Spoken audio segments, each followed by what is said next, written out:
السلام عليكم ورحمة الله.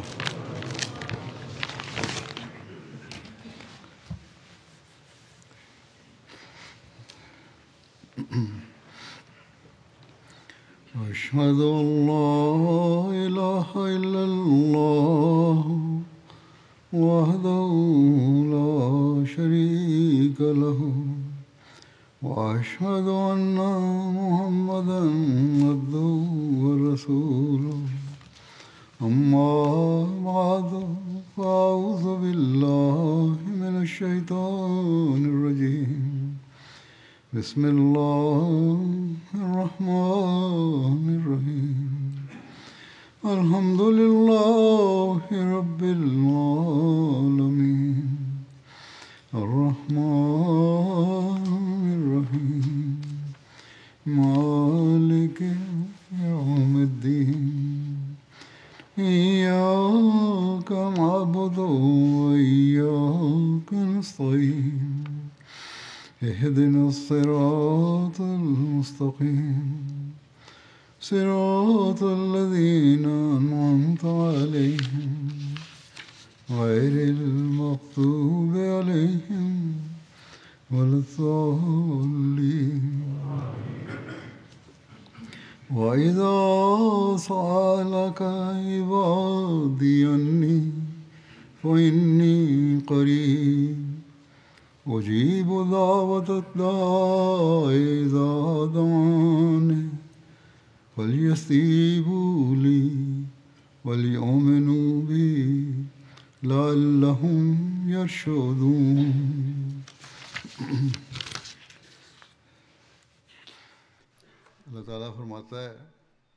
Allah déclare: Et quand mes serviteurs t'interrogent sur moi, je suis certainement tout proche.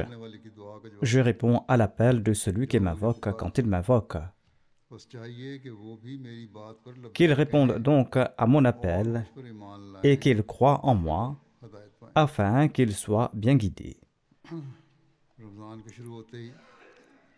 Dès le début du Ramadan, une pensée nous vient immédiatement à l'esprit: se consacrer à la Salat, car c'est un mois de bénédiction. Les prières y sont exaucées, c'est pourquoi, en général, les gens se tournent davantage vers les mosquées durant le Ramadan. La fréquentation des mosquées augmente, que ce soit pour la prière de Fajr ou d'Isha. La fréquentation n'est pas aussi élevée les jours ordinaires qu'elle ne l'est pendant le Ramadan, notamment pour la prière d'Al-Fajr, de Maghrib et d'Isha. Et c'est une grâce d'Allah que les gens se souviennent au moins pendant ces jours-là qu'ils doivent se rendre à la mosquée et qu'il faut demander la grâce d'Allah. En effet, Allah déclare que pendant les jours de Ramadan, il ferme les portes de l'enfer, il enchaîne Satan et il ouvre les portes du paradis.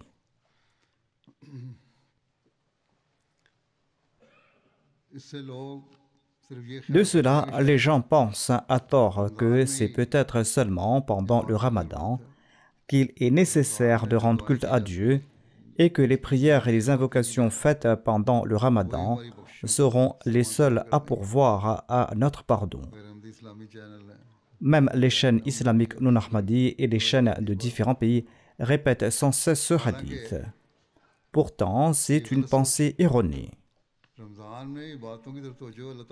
Allah a attiré notre attention sur les actes d'adoration pendant le Ramadan afin que nous en fassions une partie intégrante de notre vie.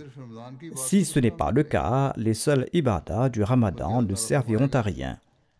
Allah, au contraire, dira que vous m'avez adoré pendant un mois, qu'avez-vous fait pendant les 11 autres mois de l'année? L'homme doit toujours se débarrasser de ce genre de malentendus, à savoir que prier pendant le Ramadan et remplir les mosquées pendant le Ramadan suffit. Car le saint prophète Mohammed sallallahu alayhi wa sallam a déclaré que celui qui se lève pour prier les nuits du Ramadan avec foi et dans l'intention d'obtenir une récompense, eh bien ses péchés antérieurs lui seront pardonnés. C'est là une parole du saint prophète Mohammed, paix soit sur lui, Il n'y a aucun doute à ce sujet.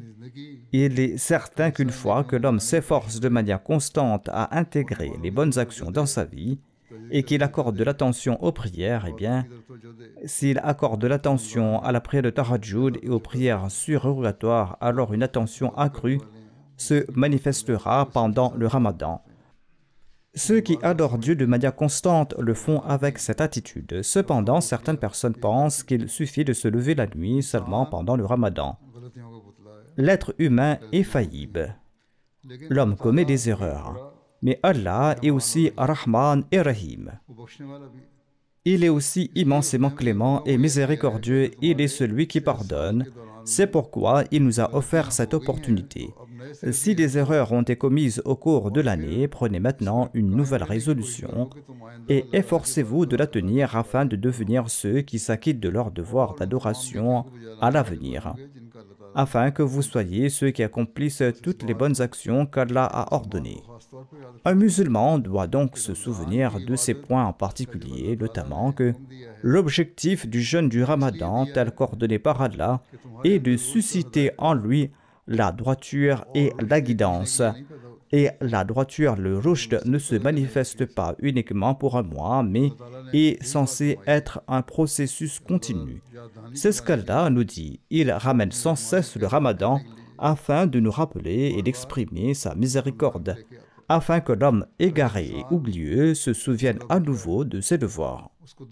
Afin que l'homme se souvienne de ses devoirs envers Allah, des droits d'Allah, et afin qu'il se souvienne aussi des droits des serviteurs d'Allah, et afin qu'il observe ensuite comment il peut s'acquitter de ses devoirs envers Allah et de ses devoirs envers les serviteurs d'Allah, et comment appliquer les droits d'Allah. Allah le Très-Haut a déclaré dans ce verset « Sa'alaka ibadi » quand mes serviteurs t'interrogent. Les serviteurs dont il est question ici sont en fait les amoureux d'Allah. Quand on tombe amoureux de quelqu'un, on ne se dit pas qu'il faut exprimer son amour pendant 11 mois de l'année et ne l'exprimer que pendant un seul mois. Ainsi, pour ce qui est de l'amour d'Allah, pour ce qui est de l'amoureux et des serviteurs d'Allah, c'est de s'évertuer constamment à respecter l'ordre donné par Allah. Et si des lacunes ont été commises pendant les 11 mois de l'année, il faut faire un effort particulier et prendre des dispositions spécifiques pendant ces jours, afin que ces erreurs et ces omissions ne se reproduisent plus. Les vrais amoureux obéissent à tout ce que désire leur bien-aimé. Les amours terrestres que les gens vivent sont souvent entachés de nombreux défauts. Et ils peuvent causer du tort, ou du moins, parfois, on ne peut en tirer aucun avantage. Mais dans l'amour de Dieu, il n'y a rien d'autre que du profit. Il ne s'y trouve que des avantages, car Allah est la source de tout bien, et Allah est celui qui protège de tout mal. Il est celui qui soulage de toute souffrance. Et il déclare, demandez-moi, priez, implorez-moi, et moi je vous répondrai. Et le véritable amoureux d'Allah recherche la proximité d'Allah. C'est pourquoi nous devrions nous efforcer de rechercher la proximité d'Allah. Ne vous contentez pas de prier uniquement pour obtenir des avantages terrestres dans vos actes de dévotion au cours du Ramadan. Priez plutôt pour vous rapprocher de votre bien-aimé, c'est-à-dire de Dieu. Implorez-le de nous accorder sa proximité. Priez en ces termes, accorde-nous la capacité de faire des prières agréées, accorde-nous la rencontre avec Dieu, accepte notre jeûne, et quand cela va se produire, aucun mal ne sera commis même après le Ramadan. Au contraire, nous conserverons toujours la possibilité d'accomplir le bien. Allah a attiré notre attention à maintes reprises dans le Saint-Coran sur ce que sont les droits d'Allah et sur ce que sont les droits de ses créatures. Et il nous encourage à tenter de les accomplir. Le Messie promet l'Islam a déclaré « Il y a 700 commandements de le Saint-Coran ». De plus, l'accent est mis sur la lecture du Saint-Coran pendant le Ramadan en particulier. Et lorsque nous le lirons, nous chercherons aussi ces commandements ce qu'Allah nous a donné. En fait, le Messie premier l'Islam a mentionné à un endroit qu'il y a plus de 700 commandements. En recherchant ces commandements, nous nous efforcerons de les appliquer, et c'est là l'œuvre d'un véritable amoureux, faire tout son possible pour obéir aux paroles de son bien-aimé. Car Allah déclare, « Dites à mes serviteurs de croire en moi afin qu'ils soient guidés. » La foi parfaite réside précisément dans l'obéissance sincère à Allah et à son messager. Et comme je l'ai dit, comme Allah le commande, la foi et les bonnes œuvres vont de pair. C'est pourquoi dans ce verset, Allah demande aussi de répondre à son appel qui porte précisément sur l'accomplissement de bonnes œuvres, et de se préserver sur la voie de la droiture, et de prier, d'implorer Allah pendant qu'on l'adore. Allah le Très-Haut déclare qu'il deviendra notre ami, tout comme il a dit ailleurs, Allahu waliyul ladhina amanu. Allah est l'ami de ceux qui croient. Et l'amitié d'Allah ainsi que votre foi vous accorderont alors sa proximité. Et ensuite ce rapprochement ne cessera de s'accroître et le progrès sera incessant. Ce rapprochement n'est pas quelque chose qui stagne. Dieu entendra aussi nos prières. Ainsi, nous devons nous efforcer d'atteindre ce niveau pendant le Ramadan. Et nous devons réfléchir au fait que si, après cela, nous reculons par rapport à ce niveau et que nous ne rendons pas à ces actes d'adoration leur juste valeur, comme nous l'avons fait pendant le Ramadan, et que nous ne cherchons pas à nous rapprocher d'Allah, eh bien, comment Allah pourra-t-il devenir notre ami? Allah ne pourra pas devenir notre wali, notre ami intime. Allah a également posé certaines conditions, y compris des conditions pour l'acceptation des prières. Allah a d'abord et avant tout établi qu'il faut demeurer son serviteur, il faut lui appartenir exclusivement, il faut l'adorer en toute pureté, il faut le considérer comme la source de tout pouvoir. Et il ne faut pas se créer de faux dieux et des dieux terrestres. Il ne faut pas inconsciemment ou consciemment faire de petites gens son Dieu pour ses propres intérêts, sinon cela nous mènera au shirk. Récemment, des gens de la protection spéciale de l'Allemagne sont venus et poser la question suivante: comment faire pour plaire à tel ou tel de nos supérieurs? Je leur ai dit en substance que tout ce que vous faites, faites-le pour plaire à Dieu. Si vous agissez pour satisfaire Dieu, il détournera lui-même l'attention de vos supérieurs vers vous et ils s'efforceront de créer les conditions propices à votre bien-être et ils vous traiteront avec miséricorde et compassion. Mais le plus important est de solliciter la miséricorde et la compassion de Dieu et de vous efforcer d'obéir à ses commandements. Nous citons souvent l'exemple de Hazrat Chaudhry Zafrullah Khan Saheb et la façon dont il a exprimé son malaise une fois à la cour de la reine.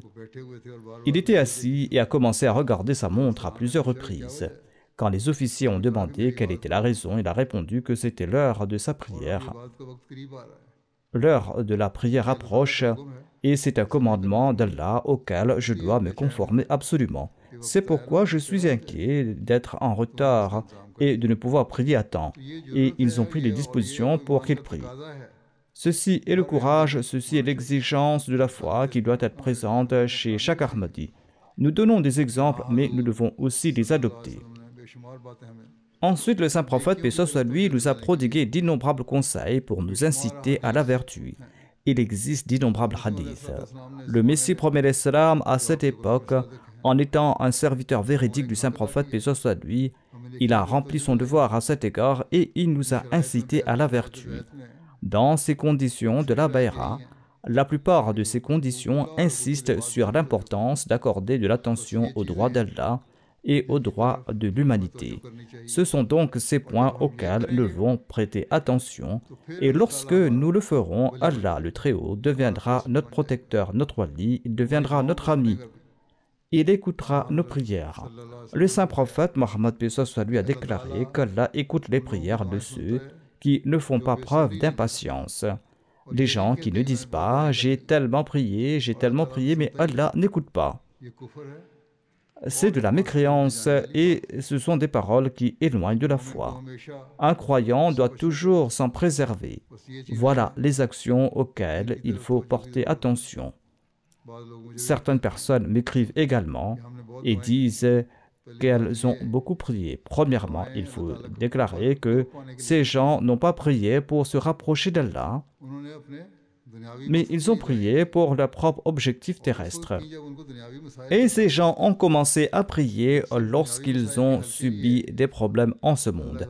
Si vous vous rapprochez d'Allah que pour résoudre vos problèmes terrestres, pourquoi Allah vous écoutera-t-il? Un ami n'agit comme un véritable ami que si vous restez son ami, même dans des circonstances normales, et que vous l'écoutez dans des circonstances normales, et que vous tenez compte de ce qu'il dit. C'est alors qu'il vous écoutera aussi.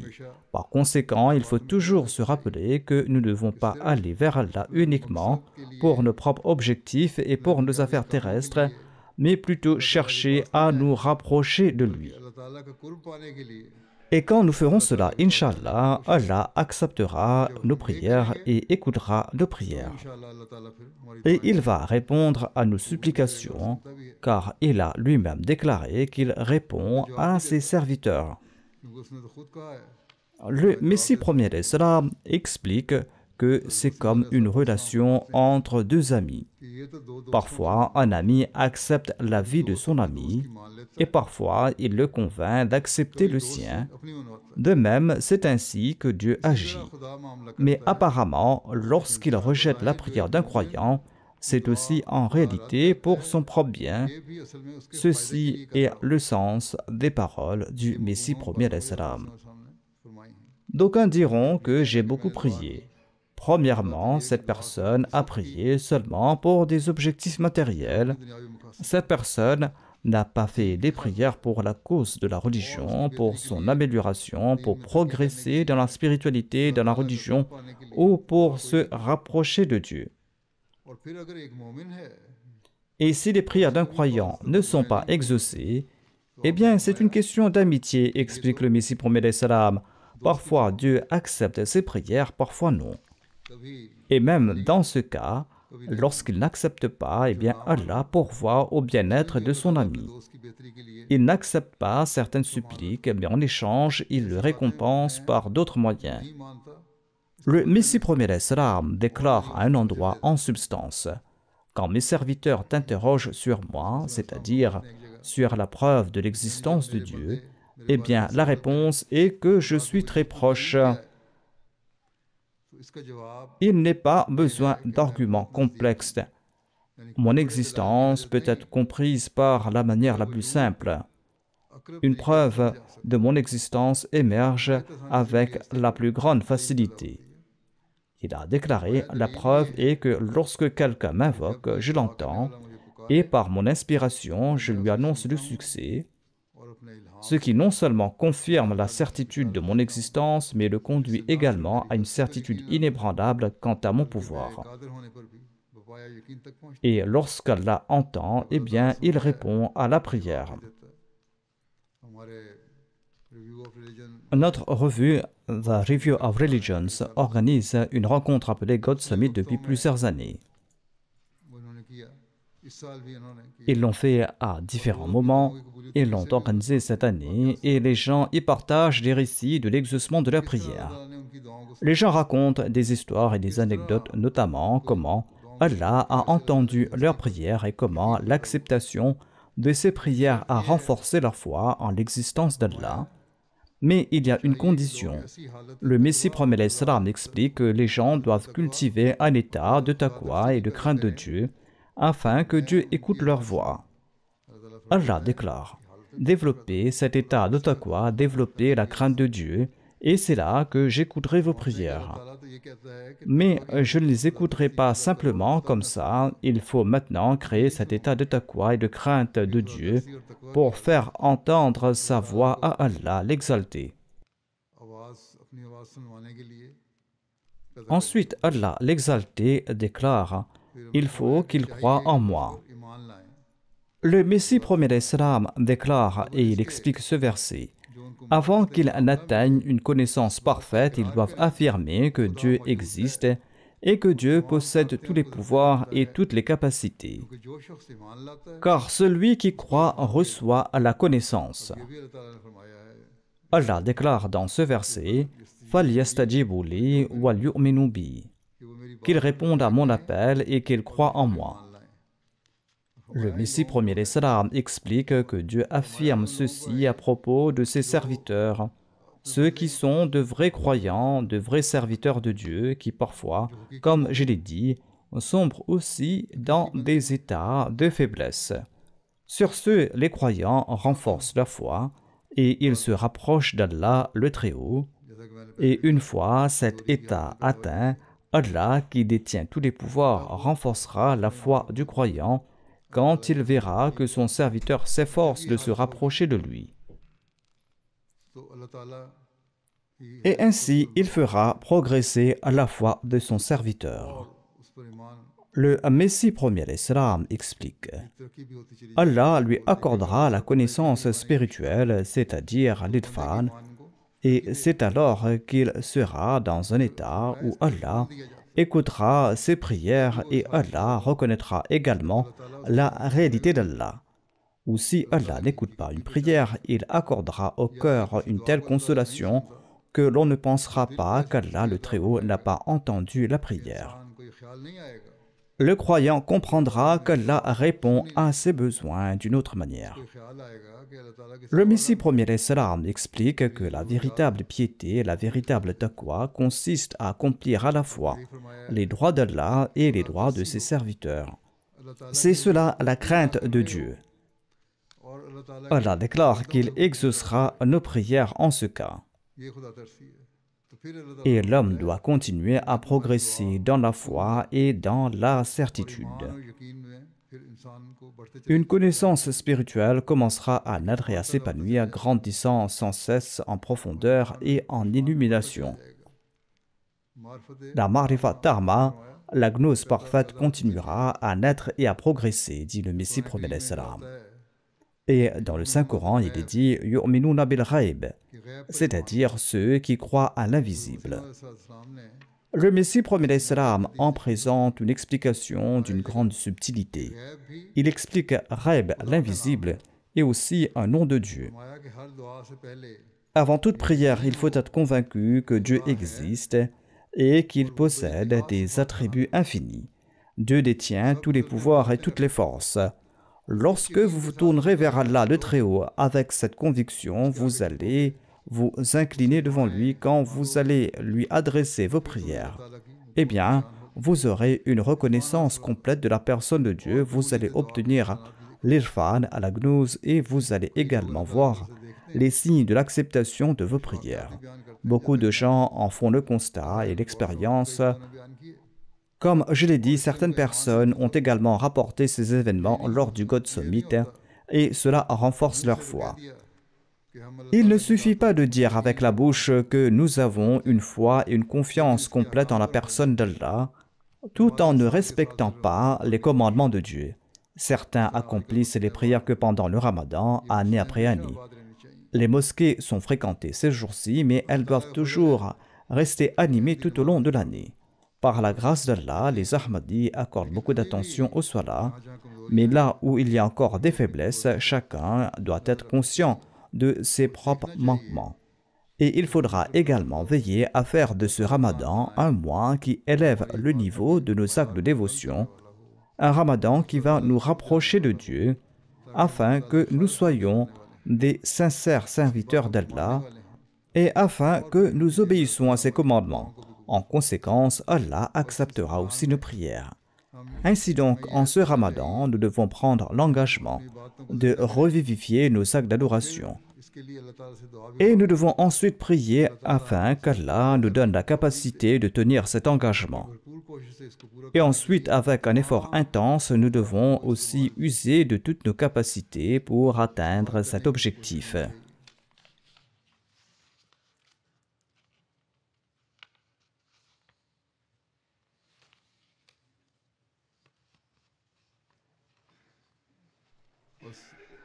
जब ये कोशिश होगी Ainsi donc, quand cet effort aura lieu, ताकतों से अपनी सारी lorsque nous allons user de toutes nos capacités, तो फिर खुद अल्लाह ताला से nous développerons une relation si étroite avec Allah qu'il deviendra un ami. एक दोस्त बन जाएगा, जैसे कि इसने कहा है Comme il l'a dit, वली बन जाता je deviens l'ami de ceux qui m'obéissent.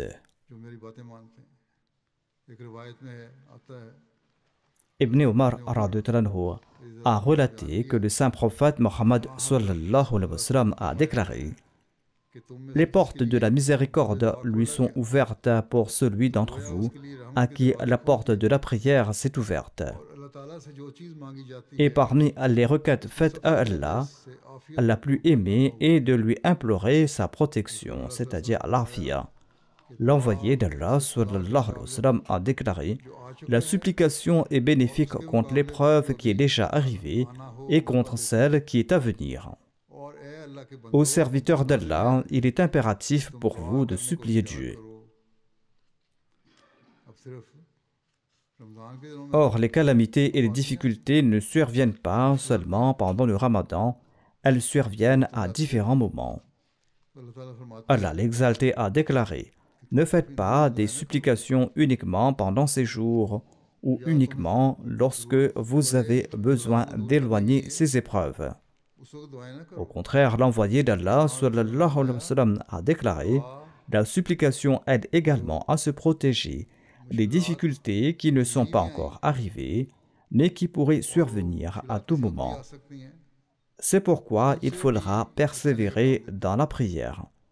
Efforcez-vous de chercher refuge auprès d'Allah afin qu'Allah vous protège des difficultés qui se présentent et afin qu'il ne cesse de vous combler de ses bienfaits. जो मुश्किलात आई हैं उनसे भी बचा के Et si des difficultés doivent survenir à l'avenir, उनसे भी Allah sait le mieux, et bien qu'Allah écarte ces calamités et ces difficultés, अल्लाह ताला बेहतर जानता है et qu'Allah nous accorde des bienfaits pour toujours. हमको Ce n'est alors que l'homme pourra être appelé un véritable croyant, celui qu'Allah a placé dans la catégorie des croyants.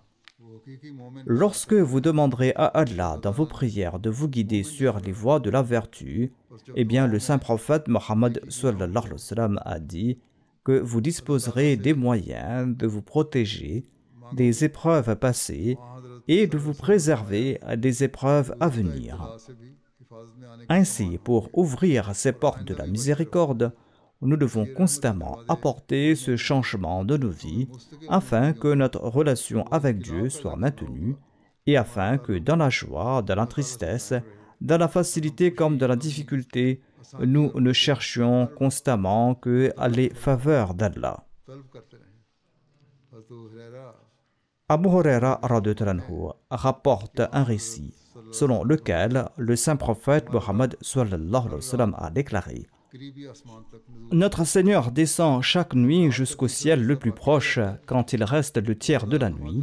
Allah le Très-Haut déclare: qui m'invoque pour que je lui réponde? Qui me demande pour que je lui donne? Qui implore mon pardon pour que je lui pardonne? करे Ceci n'est pas limité au Ramadan. On parle ici des situations ordinaires. Quand quelqu'un me demande quelque chose pendant la nuit, déclare Allah, eh bien, je le lui accorde. Je lui donne ce qu'il me demande. Je réponds à ses supplications.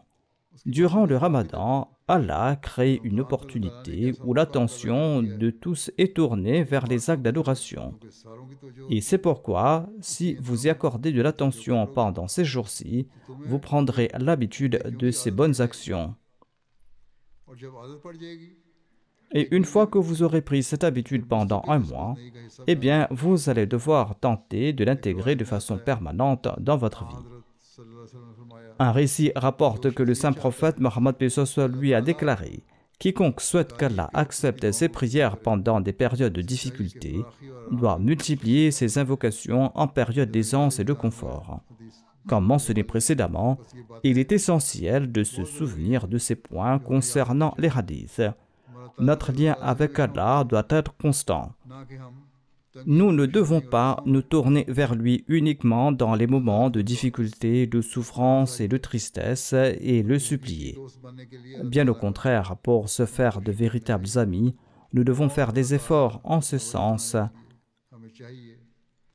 Et pour qu'Allah devienne notre wali, notre ami protecteur, nous devons rester constamment prosternés à sa porte. Ainsi, comme je l'ai dit, il faut être constamment attentif même dans les circonstances ordinaires.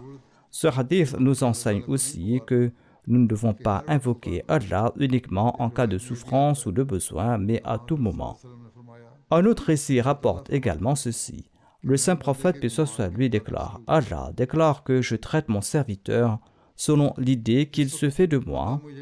S'il se souvient de moi dans son cœur, eh bien, je me souviens de lui dans mon cœur. S'il mentionne mon nom dans une assemblée, eh bien, je mentionnerai son nom dans une assemblée bien meilleure. Et s'il avance vers moi d'un empan, eh bien, je m'approcherai de lui d'une coudée. Et s'il vient vers moi d'une coudée, eh bien, je me rapprocherai de lui de 2 coudées. Et s'il marche vers moi, eh bien, je vais courir vers lui. » Ainsi, chaque Ahmadi doit faire des efforts pour que sa langue soit toujours imprégnée du souvenir d'Allah. Chacune de nos actions, chacun de nos actes doit nous rapprocher d'Allah. Nous devons faire des efforts en ce sens. Chaque pas que nous faisons doit être un pas vers Allah afin qu'il accourt vers nous, afin qu'il nous enveloppe dans son amour et afin qu'il prenne soin de nos besoins. Dans les moments de difficulté comme dans les moments de facilité, dans l'aisance comme dans l'adversité, nous devons toujours demeurer les serviteurs d'Allah. Selon un récit, le saint prophète Mohammed sallallahu alayhi wa sallam a déclaré que Dhunnun, c'est-à-dire le prophète Jonas ou Yunus, a fait cette prière lorsqu'il était dans le ventre du poisson. La ilaha illa anta subhanaka inni kuntu minadh zalimin. Et le saint prophète, paix soit lui, a déclaré que tout musulman qui récite cette prière lors d'une épreuve, eh bien Allah exaucera assurément cette prière. C'est également une marque de grande compassion du saint prophète, paix soit lui, envers nous, qu'il nous a rappelé l'importance des prières. L'être humain, par nature, est faible et peut parfois faillir dans l'accomplissement des droits d'Allah, mais malgré cela, Allah est toujours miséricordieux envers ses serviteurs. Et Allah lui-même a enseigné les prières et les supplications.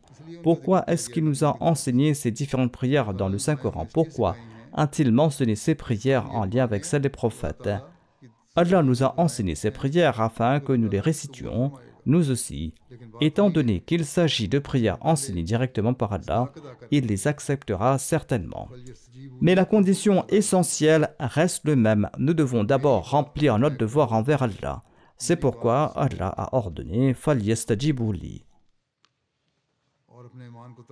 c'est-à-dire écoutez ma parole, obéissez à mes commandements et renouvelez votre foi. Ainsi, nous pouvons chacun examiner notre propre état spirituel et évaluer dans quelle mesure nous obéissons aux commandements d'Allah. En expliquant la prière du prophète Yunus que je viens de citer, le Messie promet salam a déclaré que cette prière nous enseigne une leçon importante. Allah peut changer le décret divin. Les pleurs et les lamentations et les aumônes, comme cela s'est produit avec le peuple du prophète Jonas, ou comme cela a été mentionné dans l'histoire, peuvent annuler un acte d'accusation. Même après une accusation et un verdict de culpabilité, la prière peut l'annuler. Certaines personnes disent, comme je l'ai déjà mentionné, que si Allah a décrété quelque chose dans son destin et qu'il sait que cela va se produire, alors pourquoi devons-nous prier? Pourquoi accomplir de bonnes œuvres? Le Messie promet l'Islam explique qu'Allah nous a enseigné cette prière. Et en relatant l'histoire du prophète Jonas, il a également prouvé qu'il change les décrets du destin, il change ses propres décisions. Si vous vous repentez sincèrement et que vous entretenez une relation sincère avec Dieu, et si vous accomplissez de bonnes œuvres et si vous évitez le mal, et si vous vous prosternez devant le seul d'Allah en gémissant et en suppliant, alors dit le Messie promet l'Islam, ceux qui prient avant que le mal ne s'abatte sur eux, ceux qui se repentent et font de l'aumône, Allah leur accorde sa miséricorde et Allah les protège de son châtiment. En effet, affirme le Messie promet l'Islam, même lorsque les calamités surviennent, Allah est miséricordieux qu'il nous en protège si nos prières sont sincères, si nos prières sortent du fond de notre cœur et si notre repentance est sincère. Le Messie promet l'Islam dit « N'écoutez pas mes paroles comme des contes, je le dis sincèrement pour Dieu, réfléchissez à votre situation et vous et vos amis, exhortez-vous mutuellement à prier. » L'istighfar agit comme un bouclier contre le châtiment divin et les calamités sévères. Accomplissez beaucoup l'istighfar, c'est un bouclier. C'est-à-dire, c'est votre bouclier, et si vous implorez le pardon d'Allah, Allah vous protégera.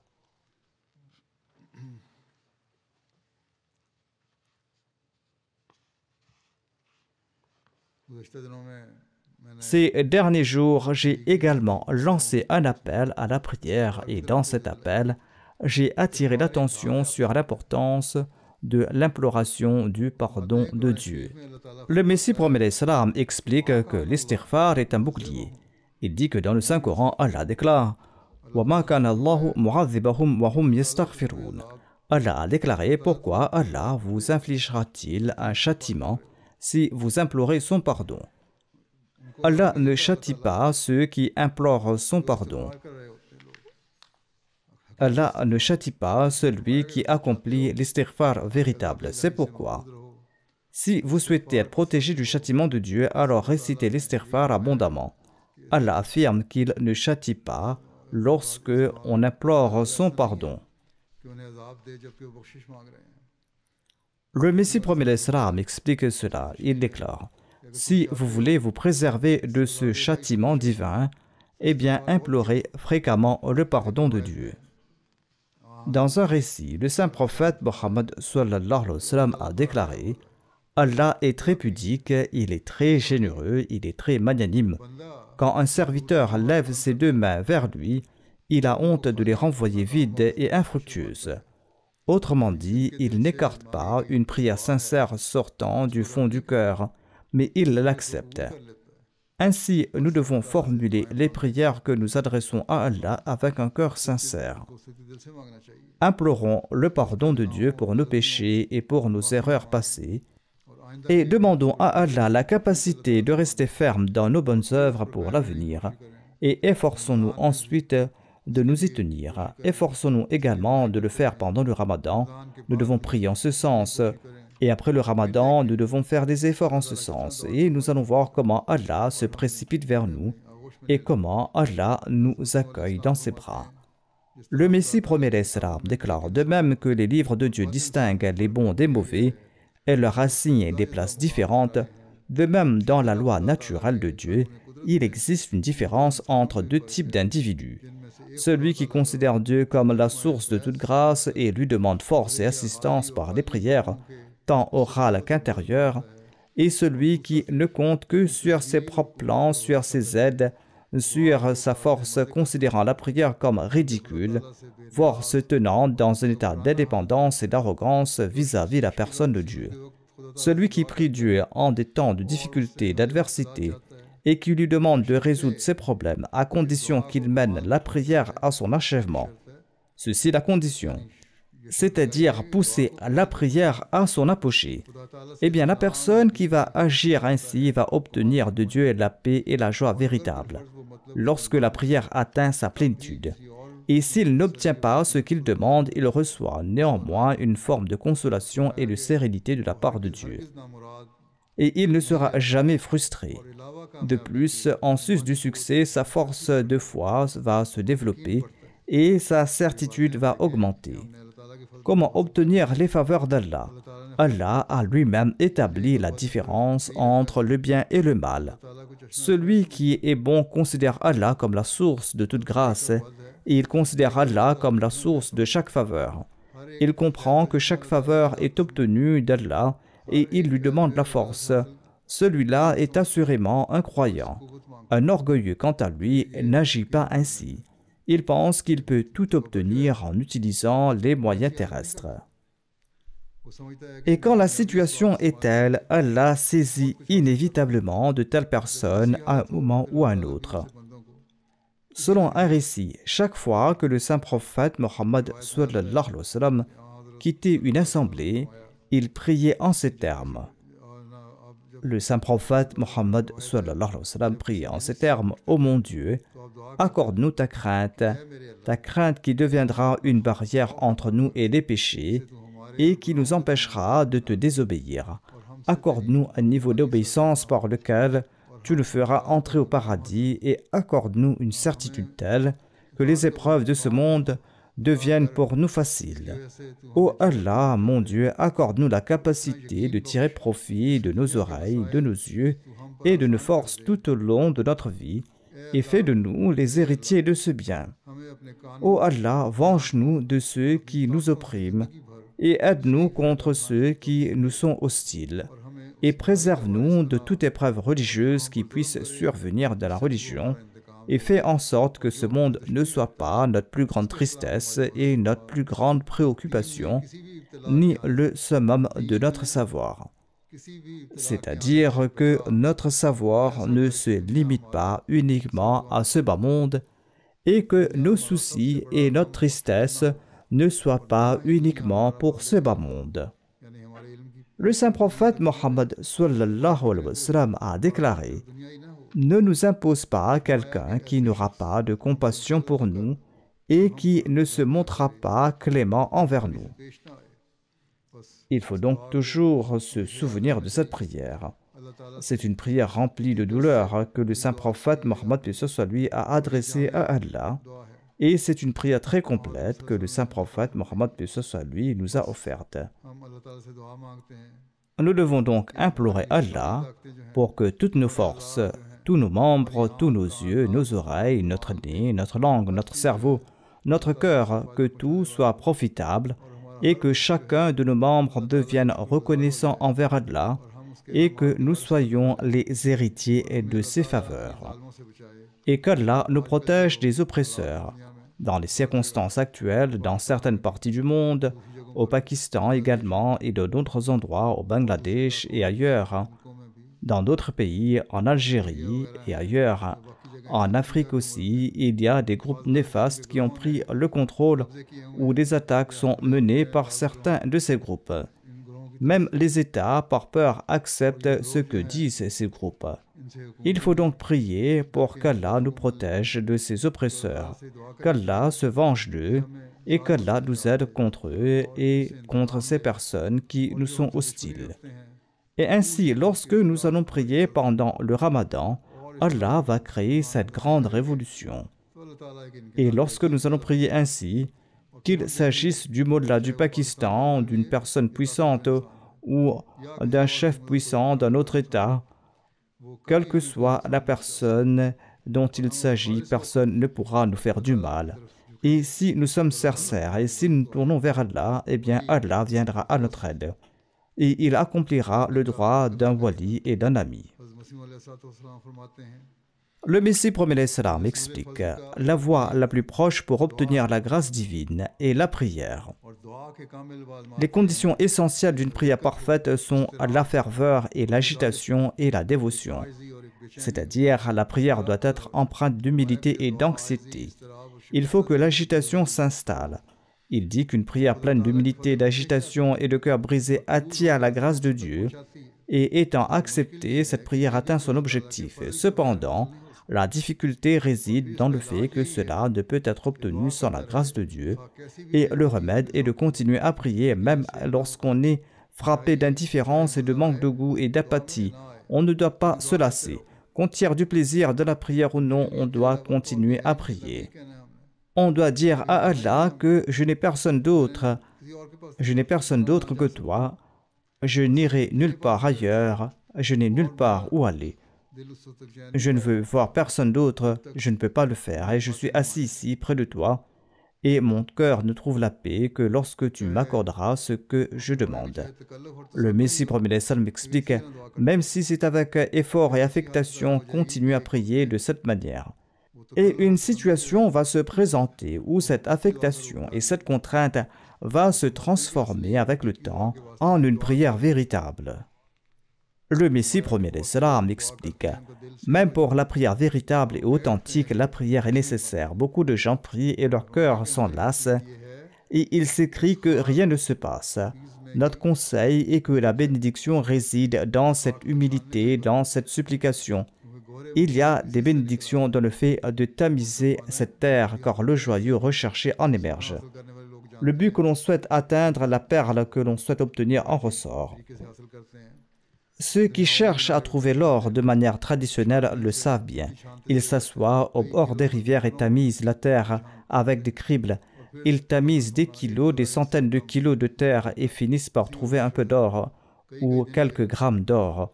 Et ils en sont heureux et passent des jours et des jours à trouver cet or. De même, si vous restez soumis devant Dieu, vous serez bénis. Le Messie promet salam explique, car c'est finalement de là que jaillit la perle ultime du but recherché. Un jour arrive où ce cœur s'accorde avec la langue. Et alors cette humilité, cette tendresse et tout ce qui est nécessaire à la prière se manifeste d'eux-mêmes. Il est crucial de susciter cette ferveur.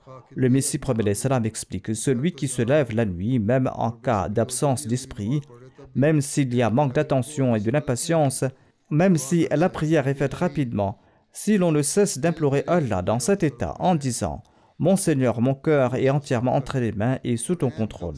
Purifie mon cœur. » Et pendant cet état de constriction spirituelle, lorsqu'on implore Dieu pour l'expansion spirituelle, eh bien, cette expansion va émerger de cette constriction. L'état d'apathie sera transformé par Allah en un état où l'attention commencera à se manifester et le blocage du cœur sera levé, engendrant un sentiment de ferveur. La sensation d'oppression se dissipera et l'attention ne se portera pas seulement sur la nécessité de prier, mais les prières commenceront à jaillir du cœur. C'est précisément à ce moment-là qu'on appelle l'heure de l'acceptation. Lorsque cet état se manifeste, comprenez que c'est l'heure de l'exaucement des prières, et l'âme va couler comme de l'eau sur le seuil de la divinité, comme une goutte tombant de haut en bas. Dans une telle situation, lorsque l'attendrissement survient et que l'on persiste avec constance, eh bien Dieu va susciter cet attendrissement et la réponse aux prières va commencer à se manifester.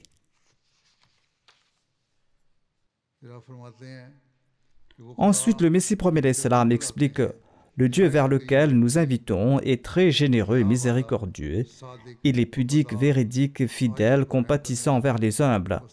Alors soyez fidèles envers lui et priez avec une sincérité et une loyauté complète, afin qu'il ait pitié de vous.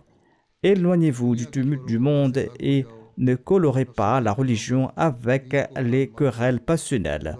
Pour l'amour de Dieu, choisissez la défaite et acceptez l'échec, et c'est là que vous allez mériter de grandes victoires. » Le Messie promet salam explique qu'il faut se préserver des futilités et des bassesses mondaines pour gagner la proximité d'Allah. Il faut faire attention aux droits d'autrui, et il faut faire attention à ses liens de parenté, et il faut être vigilant à l'accomplissement des droits de ses amis. C'est là que l'on pourra se concentrer sur le respect de ses devoirs envers Allah. Et c'est là que l'on commencera à voir les signes de l'acceptation de ses prières. Le Messie premier salam explique « La première bénédiction de la prière est qu'elle suscite une transformation pure chez l'individu. Ainsi donc, une transformation pure est absolument nécessaire pour que la prière soit exaucée. Ces transformations pures ne doivent pas se produire uniquement pendant le Ramadan, mais il faut qu'il y ait un changement pur permanent. Et c'est là que l'effet de l'acceptation de la prière va se manifester chez l'individu. Le Messie premier salam explique que grâce à cette transformation, Dieu suscite également un changement dans ses attributs. Ces attributs sont immuables, mais pour celui qui a subi une transformation, ils se manifestent d'une manière unique. Les attributs de Dieu ne changent pas, mais Allah met en mouvement ses attributs de miséricorde et de bienfait, et il permet à l'individu d'en bénéficier. Le Messie promet salam explique que le monde ignore ces phénomènes. Cet état se produit chez une personne lorsqu'elle appartient à Dieu. On dirait qu'il s'agit d'un autre Dieu, tandis qu'il n'y a pas d'autre Dieu. Mais une nouvelle manifestation sous de nouvelles couleurs se révèle à cette personne.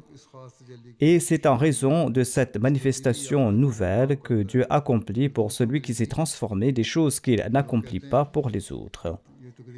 Ceux qui disent que c'est le destin que ce qui doit arriver, se demande comment la prière pourra être exaucée. Si la prière est prononcée avec sincérité, Allah change le destin et Allah modifie ses décisions. Ainsi, l'issue malheureuse se transforme en une issue heureuse. Par conséquent, nous devons accorder beaucoup d'attention à la prière et faire de ce ramadan un ramadan d'acceptation des prières. Que ce ramadan soit l'occasion d'un changement pur en nous et que ce changement pur devienne ensuite une partie permanente de nos vies.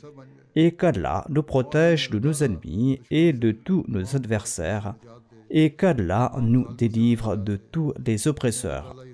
Qu'Allah nous donne la capacité de faire de ce ramadan un moyen de susciter un changement pur et durable dans nos vies, et que ce changement pur devienne une partie intégrante de notre existence. Que Dieu nous en accorde la capacité.